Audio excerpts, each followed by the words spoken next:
Estamos iniciando este episódio especial do Itália Viva, em que nós nos inspiramos na cultura, na intensidade, nos sabores italianos. Hoje com a presença da diretora para o Rio Grande do Sul da Associação Brasileira de Relações Internacionais, Relações Institucionais e Governamentais, ABRIG, Associação Brasileira de Relações Institucionais e Governamentais, Luciana Franco, e com o Fabiano Camilo, que organiza tours que se debruçam sobre o tema Renascimento, e ele inclusive é autor do livro A Verdadeira História do Renascimento, de Fabiano Camilo. Você pode adquirir o livro na Amazon.com. Boa noite, como estão vocês? Boa noite. Tudo ótimo, tudo tranquilo. Prazer estar aqui. Fabiano, que interessante olhando o teu livro, que é prefaciado, muito bem prefaciado pela professora e inspiradora dos teus temas, a professora... Como é que é o nome dela? É a Paola Maresca. Paola Maresca. Fantástico, eu estava dando uma olhadinha aqui no teu livro. Você organiza... Desde 2010 você vai a Florença, certo? Você se debruçou sobre o tema Renascimento, certo? Você trouxe, inclusive, aqui para o Rio Grande do Sul, a Nova Acrópole, e filósofos, estudantes de filosofia, estudantes de arte, são as pessoas que vão nessas tours que você organiza a Florença. Como é que você se interessou, assim, como é que começou essa jornada de interesse pelo tema Renascimento? Na realidade, eu sempre me identifiquei, né, Luciano, com essa profundidade, essa relação de inspiração, a contemplação da beleza, sempre foram coisas para mim muito importantes, porque eu tenho envolvimento com a filosofia e com essa busca incessante pelo conhecimento humano, pelo querer ser melhor como ser humano desde que me conheço, desde os 18 anos de idade, por exemplo. E a partir desse interesse da filosofia e de um mestre nesse tema, que é o Renascimento, que eu tive, o professor Michel Chenique, eu fui me interessando pelo tema. O professor Michel Chenique já é falecido. Sim, é falecido, faleceu já, e faleceu justamente em 2010, e ele foi um dos fundadores da Associação Cultural, Escola de Filosofia Nova Acrópole em todo o Brasil.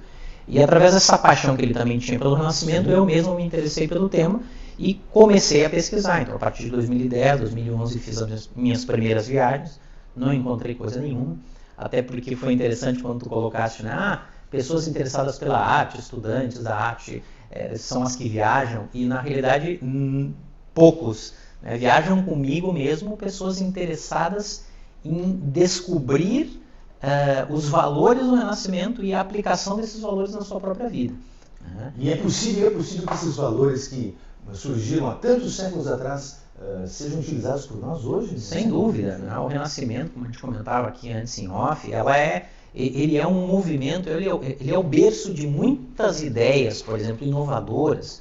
Então, as ideias de cooperação cooperativa, as ideias de equanimidade social, onde não existe mais a questão da nobreza e os ricos e os pobres, ou seja, se fala muito de toda a história que a classe média nasce em Florença, né? A valorização da arte, o resgate da ciência desde a Antiga Grécia e da filosofia desde a Antiga Grécia também se dão através dos fiorentinos. Então, tem muita coisa que hoje conhecemos, inclusive as obras de Platão, né?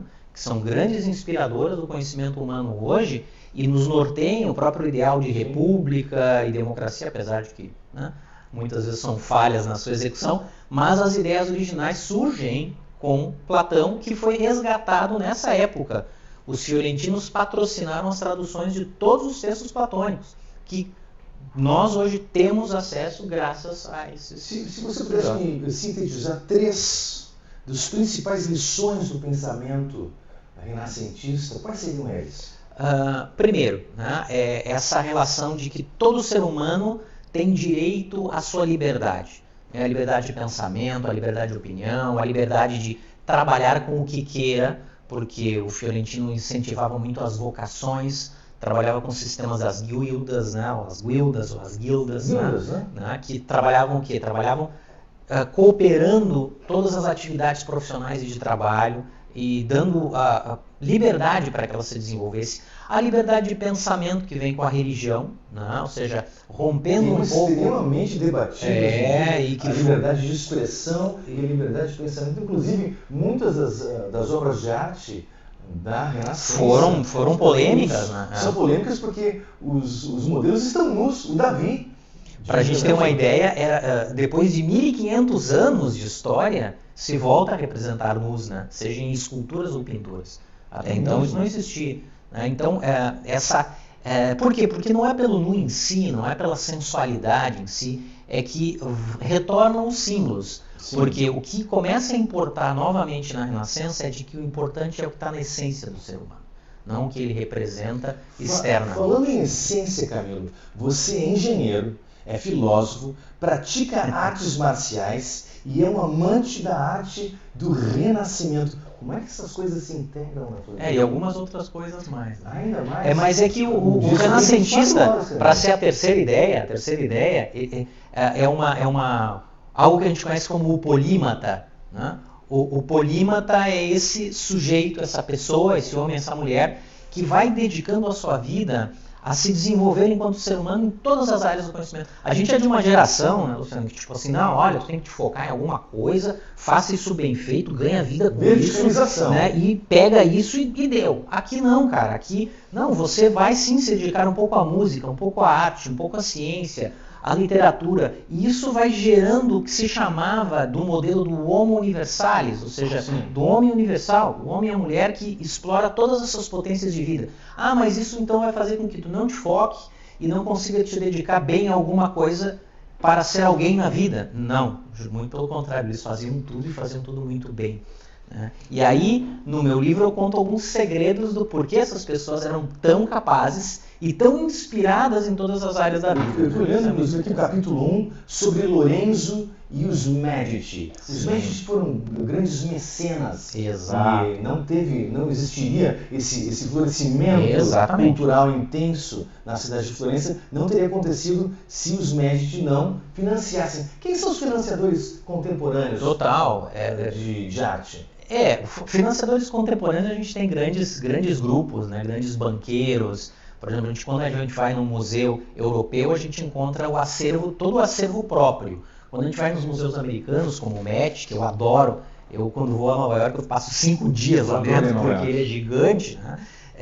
Mas o Metropolitan ele tem essa particularidade, tem várias alas que são acervos, entre aspas, cedidos e emprestados por com J.P. Morgan, ou seja, são vários, né, os Rockefeller, ou seja, são grandes famílias que acabam apoiando e financiando. Sim. Então, isso tudo vem muito da inspiração desse modelo. Os Medici tinham muito isso. Na realidade, eles não eram só, vamos financiar para que Florença apareça. Não, na realidade, né, eles próprios tinham um interesse muito profundo, porque eles sabiam o valor que a arte tinha e o quanto ela poderia inspirar o ser humano a ser melhor. Sim. E eles queriam que cada fiorentino fosse um cidadão melhor, né? Não aquela imagem mais bruta que era da população medieval. Né?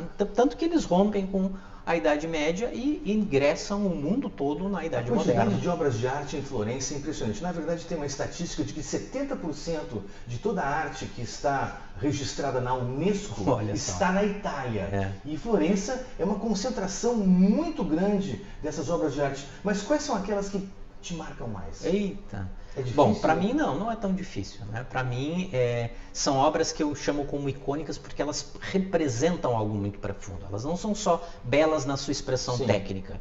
Então, para mim, a Primavera de Botticelli, ela é como Primavera de Botticelli. Ela é uma síntese. Ali estão 8 personagens, na realidade 7 personagens e o Cupido, e a gente tem ali as 7 formas de amar, as 7 formas de diplomacia e política, as 7 formas de construção das relações humanas. Sim. Todas elas estão contempladas nesse quadro, que é um projeto da Academia Neoplatônica de Firenze. Então não é assim, o sujeito chega lá, vou pintar um quadro. Não, aquilo foi montado, foi elaborado, ele foi feito a muitas mãos há muitas almas e há muitos corações. Então, ele é uma obra extremamente representativa. E essa é uma das obras que na tua tour você visita com os alunos. Eu não só visito, como estudo previamente com todos. E sempre assim, não numa linguagem técnica, rebuscada, numa linguagem que as pessoas possam entender. Porque o principal objetivo dessas obras renascentistas também, de um Davi, de Michelangelo, é mostrar... Davi é um novo Hércules, né? Ou seja, é mostrar a força do ser humano a 4,20 metros. Né? E inclusive foi feito num bloco de mármore que já tinha sido refugado por rejeitado por dois outros escultores que diziam que o bloco era muito fraturado, etc., de pedra, e não daria para construir uma estátua. Na realidade, foi contratado para construir primeiro 2 e depois 6 estátuas para a fachada de Santa Maria del Fiore, na igreja do Domo, e nenhum deles quis construir nem 2 nem 6. E aí foi lá Michelangelo depois e construiu uma só, né? E não só uma só, né? A estátua mais linda, mais extraordinária que o gênero humano já produziu. A mais perfeita da arte humana? De todos os tempos, para mim, de todos os tempos, e para muitos críticos de arte também. Fantástico. Luciana Franco, diretora para o Rio Grande do Sul da Associação Brasileira de Relações Institucionais e Governamentais. Boa noite, tudo bom? Boa noite, Luciana. ABRIG. Eu quero entender o que significa ABRIG e quem são as pessoas por trás da Associação Brasileira de Relações Institucionais e Governamentais. Muito bem. Então, boa noite a todos mais uma vez. A ABRIG foi criada em 2007, juntamente com o encaminhamento do primeiro projeto de lei para a regulamentação de nossa atividade. Essa atividade é o lobby? Esta atividade é o lobby e essas pessoas que se uniram eram pessoas que já atuavam dentro da área de relações governamentais, RelGov, ou relações institucionais.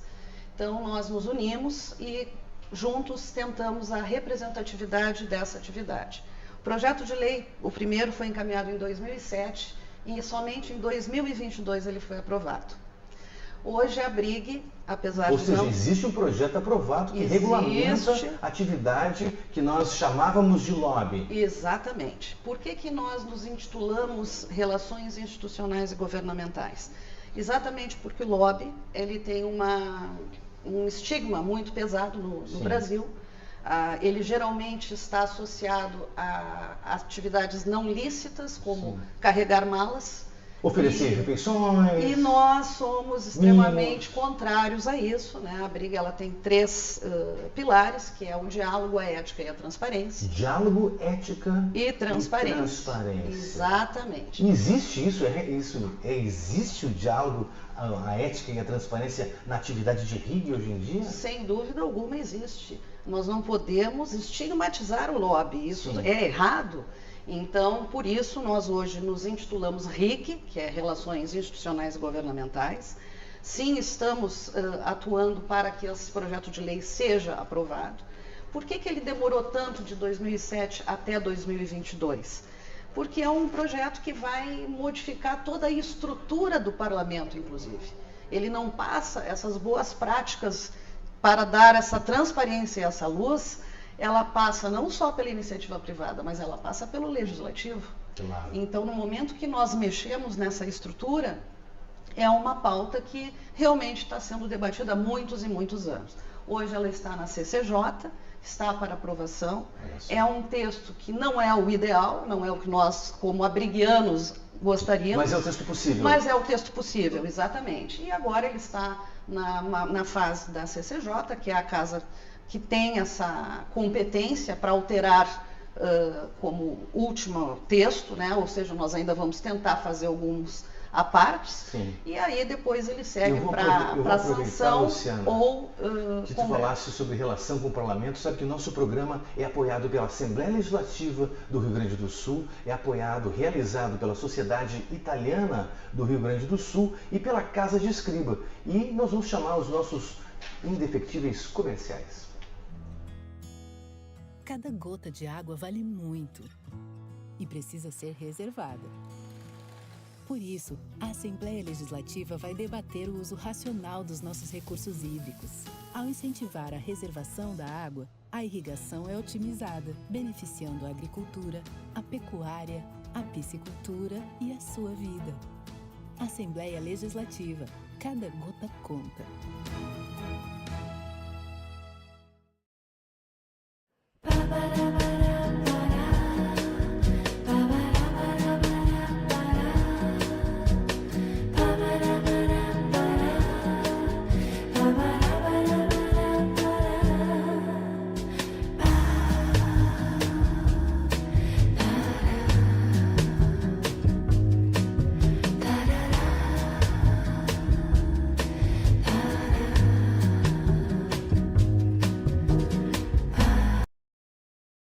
Voltamos com Itália Viva e estou conversando com Luciana Franco, que é diretora para o Rio Grande do Sul da Associação Brasileira de Relações Institucionais e Governamentais. Luciana, por que fazer RIG? Por que fazer relações institucionais e governamentais? Bom, muito importante a tua pergunta. As relações institucionais e governamentais, ela não é uma profissão, ela é uma atividade. Qualquer um de nós pode fazer RIG. Desde uma pessoa que está insatisfeita com uma praça no seu bairro e se une com vizinhos, por exemplo, para representar alguma coisa junto ao seu vereador, pedir arrumar o balanço, colocar mais segurança, a luz queimou, isso é fazer lobby. Qualquer um de nós pode fazer lobby, tá? Claro que existem pessoas dentro de organogramas preparadas para representar interesses, né, organizados junto a esse poder público. Nós não podemos deixar de lembrar que diariamente o nosso governo federal emite centenas de leis, de normativas, né, e a gente tem que se adequar a todas elas. A produção legislativa brasileira é muito grande, profícua, exatamente. Muito grande. O grande problema é cumprir todas as leis que a gente todos os dias cria, né? Então, obviamente que existem interesses que devem ser, para a nossa economia, para o nosso desenvolvimento, representados. O que é muito interessante também a gente ver é que criticam muitas vezes esses interesses organizados, seja da indústria, mas só um pouquinho. Isso vai influenciar na vida de todos nós diariamente. Então, por que não ter esse diálogo saudável, claro, aberto, democrático? Mais uma vez eu repito, o lobby só existe onde há democracia. Luciana, o Itália Viva, o nome já é extremamente claro, é um programa que faz um diálogo com a cultura italiana, com a inspiração italiana, com a intensidade das coisas da Itália. E é possível, qual é a importância das políticas públicas entre países? É muito importante. Veja bem, nós estamos aqui com o nosso colega que faz essa missão internacional e ele mesmo já comentou sobre as relações republicanas lá atrás, né? É interessante que a atividade do Fabiano Camilo promove esse diálogo. Exatamente, exatamente. Então, acordos operacionais, conhecimento, troca de experiências, essa é a base para tudo, né? A gente pode ampliar, a gente pode melhorar, a gente pode cooperar, né? Então, isso está certamente aberto. No teu ponto de vista, desculpe te interromper, mas no teu ponto de vista pode haver mais diálogo entre Itália e Rio Grande do Sul? Sempre, sempre. A gente pode dialogar, se nós não fôssemos dialogar com... faz parte da nossa essência o diálogo. Sim. Então, dialogar no Brasil ou entre países é a mesma coisa. O que está envolvendo esse diálogo é o interesse a ser defendido ou conduzido. E isso é fantástico. Por exemplo, Brasil e Itália têm acordos de cooperação fantásticos. Então, não vejo nenhum problema nisso. E a gente estimula, inclusive, esse conhecimento através de missões internacionais que a BRIG promove. Não a Itália, mas promove a Washington, que é o berço do lobby. Pois então. Mas nada impede... Como é essa atividade internacional da BRIG? Vocês têm missões também? Sim, nós temos missões. Fizemos a primeira o ano passado para Washington, que é o berço do lobby, e agora estamos organizando a segunda missão. Eu, na qualidade de RIG, eu atuo na área da saúde pública, eu crio projetos de lei, emendas parlamentares, frentes parlamentares, para trabalhar, por exemplo, saúde pública. Então, como eu estou muito focada na área da saúde, o ano passado eu criei, com o apoio também da BRIG, a missão em saúde, Portugal. Não é a Itália, mas estamos perto. É do ladinho. Do ladinho. Então, a gente promove, sim, essas missões para quê? Para troca de conhecimento, acordos operacionais, levar pesquisa do Brasil para lá, trazer de lá para cá. Isso significa que a gente está sempre... Pois é. Quais são as maneiras com que se pode aprofundar esse diálogo, na tua opinião? Olha, eu acho que uma das maneiras é essa, promover as nossas idas lá para que se façam negócios. Acordos bilaterais. Acordos bilaterais, acordos de cooperação, acordos de entendimento. Então, no momento que isso acontece, as coisas começam a acontecer de forma mais agressiva, né? Fabiano, e a tua atividade de levar alunos para Florença, levar pessoas interessadas pelo Renascimento de Florença, vocês não careceriam de mais acordos bilaterais para aprofundar esse intercâmbio? É interessante essa tua questão, porque a gente aqui, o Rio Grande do Sul, é muito representativo da cultura italiana. Sim, é a maior comunidade italiana fora da Itália. Fora da Itália. E já existe uma integração muito grande, e eu também tenho trabalhado ultimamente com as relações junto ao consulado e junto a também chancelarias em Firenze, para a gente poder gerar uma espécie de parcerias também, para poder ter uma homologação dessa viagem como algo que interessa também essa relação brasileira. Você tem encontrado apoio institucional, por exemplo, no Parlamento do Rio Grande do Sul? No Parlamento ainda não cheguei lá, porque é difícil. porque talvez seja mais complicado e são outros os interesses, né, não os culturais. Mas junto ao consulado tive uma abertura muito boa, né, com o querido cônsul o Caruso, e a gente está agora também criando outras fontes. Aliás, o cônsul da Itália está convidado a vir ao Itália Viva. Estou esperando a presença dele aqui. Isso aí. Perfeito. Pois então, vamos então aos nossos comerciais e daqui um pouquinho a gente continua a nossa conversa no Itália Viva.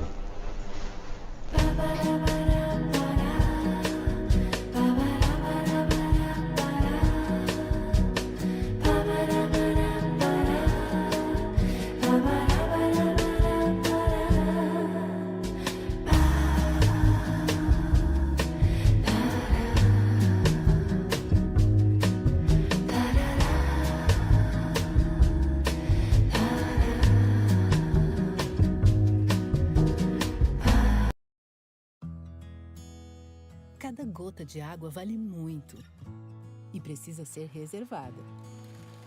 Por isso, a Assembleia Legislativa vai debater o uso racional dos nossos recursos hídricos. Ao incentivar a reservação da água, a irrigação é otimizada, beneficiando a agricultura, a pecuária, a piscicultura e a sua vida. Assembleia Legislativa. Cada gota conta. Estamos chegando ao fim desse episódio super especial do Itália Viva e agora nós vamos para as nossas considerações finais, Fabiano, Camila. Nós conversamos sobre relações institucionais governamentais, sobre a inspiração do Renascimento que permanece até hoje. O que você tem para nos dizer como recado final? O recado final é que eu sempre busco e incentivo as pessoas a estudarem mais sobre o Renascimento, porque ela vai trazer para as pessoas um grau de inspiração em vários elementos que são questões muito necessárias para os dias de hoje, né? Ou seja, relações com a convivência, com a tolerância. Falava aqui antes, né, com a nossa parceira aqui, em relação à diplomacia também, que é um tema muito poderoso e que falta muito às pessoas. Ou seja, sem dúvida, se fôssemos mais renascentistas, esse processo de polarização, por exemplo, que vive o nosso país, sem dúvida também, é o berço da diplomacia, né? Não seria tão intenso como é hoje, tão prejudicial ao país, na realidade, porque polarização e choque só desagregam, né? Não geram unificação de interesses e tal. Então isso divide forças. Então o Renascimento ele é uma lição de amor, de inspiração e de sabedoria. Então eu convido as pessoas a conhecerem mais a imersão, os trabalhos, né? Sobre o Renascimento. E se eu quiser participar de uma tour, como é que eu faço? Claro, eu posso... Bom, né? Tem e-mail, sim, tem telefone? Vocês podem entrar no Instagram, né? Que é Imersões Transformadoras. Imersões Transformadoras. @Imersões Transformadoras. E ali nesse Imersões Transformadoras vocês vão ter todas as informações, as próximas turmas, vão ter também uma série de conteúdos acerca do Renascimento e a aplicação disso no cotidiano. É bem interessante. Eu, aliás, inclusive, assisti a palestra da professora De Mello e é extremamente inspiradora. Sim, a Cris é uma grande amiga. Sua, que é uma autora fantástica. Luciana Franco, as tuas considerações finais. As minhas considerações finais são para que as pessoas entendam que a nossa a atividade, ela é essencial. Ela representa o desejo das pessoas para que a gente consiga levar o poder público a essas outras pessoas que definem as nossas vidas, as suas necessidades. Então, nós somos a voz da democracia para muitos grupos. Então, isso é muito importante. Lembrando sempre que a nossa atividade deve ser feita com ética, transparência e diálogo. Se eu quiser saber mais sobre a Brig, como é que eu faço? abrig.org.br é o nosso canal, nós também temos o nosso Instagram. É possível participar, se tornar membro? Para se tornar membro, você tem que preencher uma fichinha que vai para o nosso comitê de ética. Sim. E você realmente tem que estar relacionado a esses temas, né?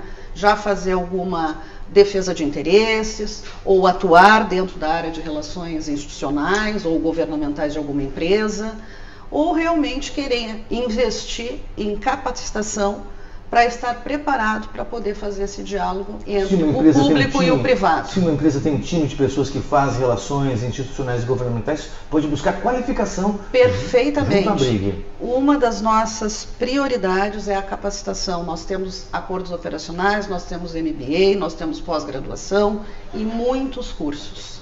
Então, fantástico. É importante. Hoje eu acho que eu tive uma das conversas mais enriquecedoras das quais eu já participei aqui no Itália Viva e lamentavelmente nós temos que encerrar esse programa e agradeço a todos vocês pela atenção e pelo prestígio da sua audiência. Obrigada. Obrigado.